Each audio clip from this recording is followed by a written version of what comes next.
Hi friends. ఇక ఈరోజైతే 'మనసంతా నువ్వే' సీరియల్ ఎపిసోడ్‌లో ఇక దాముకైతే చంద్ర ఢిల్లీలో లేడన్న విషయాన్ని ఎలా తెలిసింది అన్నది ఈ ఎపిసోడ్‌లో అయితే చూద్దాం. అంతేకాకుండా మారుతీరావు కూడా కోమాలోంచి ఎలా బయటకు వచ్చాడు, ఈ 2 తెలుసుకోవాలి అనుకుంటే మా సీరియల్ రివ్యూస్ తప్పకుండా చూడాలి. ఇక ఇంకెందుకు ఆలస్యం, ముందుగా అయితే ఛానల్ని సబ్స్క్రైబ్ చేసుకోండి.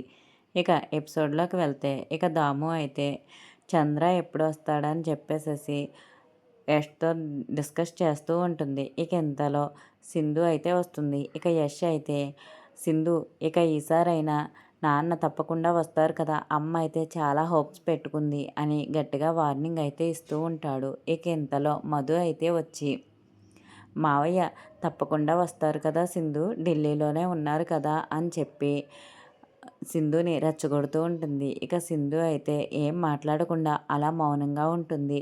ఇక దాము అయితే ఇక సింధు చంద్ర కానీ రాకపోతే పరిస్థితులు మామూలుగా ఉండవు, నా ఉగ్రరూపం చూస్తారు అందరూ అని చెప్పి దాము అయితే అందరికీ ముఖం మీదే చెప్పి తలుపు వేసుకుని లోపలికి వెళ్ళిపోతుంది. ఇక మధు అయితే యష్ని సింధుని చూస్తూ నవ్వుకుంటూ వెళ్ళిపోతుంది. ఇక ఇక దాము రూమ్లో కూర్చుని చంద్ర ఫొటోస్ చూసుకుంటూ ఉంటుంది. ఇక ఇంతలో పిల్లలైతే దాము దగ్గరికి వస్తారు.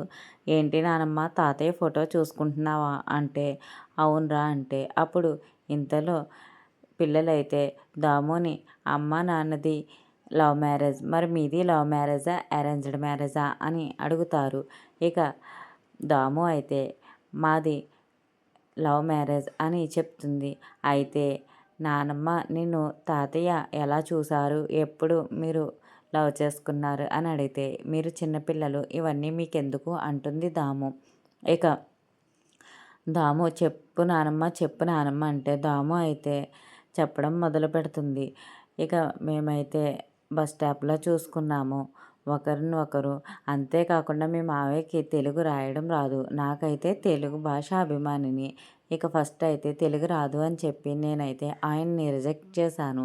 ఆ తర్వాత నా కోసం 30 రోజుల్లో తెలుగు నేర్చుకుని నాకు లేఖ రాశారు.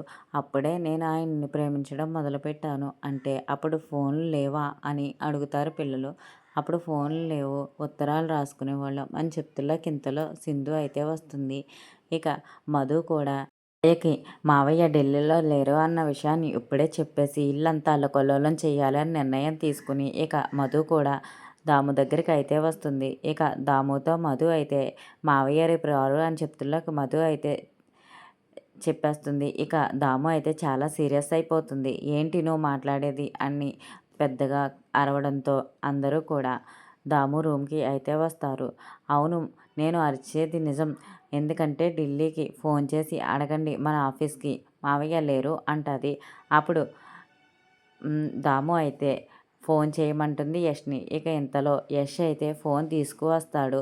ఇక మారుతూరేవ్ అయితే కోమాలోంచి బయటకైతే వస్తాడు. ఎలా అంటే ఇక పొలిటీషియన్ మధు నువ్వు లేవు అని చెప్పి ప్రతిదీ కూడా నన్ను మధు అడుగుతుంది. మధుని నేను ప్రేమిస్తున్నాను, మధు లేకుండా నేను బ్రతకలేను, మధుకి ఇప్పుడు నా అవసరం ఉంది, నువ్వు లేవు కాబట్టి నువ్వు ఇలాగే కొన్ని రోజులు మారుతీరావు కోమాలోనే పడుకో అంటల్లోకి మారుతీరావు అయితే పైకి లేచి కోమాలోకి వస్తాడు. ఇక ఇంతలో అయితే యష్ ఫోన్ తీసుకొచ్చి ఫోన్ చేస్తే ఫోన్ అయితే కలవదు. ఇక సింధు టెన్షన్గా ఫీల్ అవుతుంది. ఇక మధు అయితే ఆఫీస్కి నేను ఫోన్ చేస్తాను అని చెప్పి ఆఫీస్కి ఫోన్ చేస్తుల్లోకి ఇక అక్కడ చంద్ర లేడు అని చెప్తారు.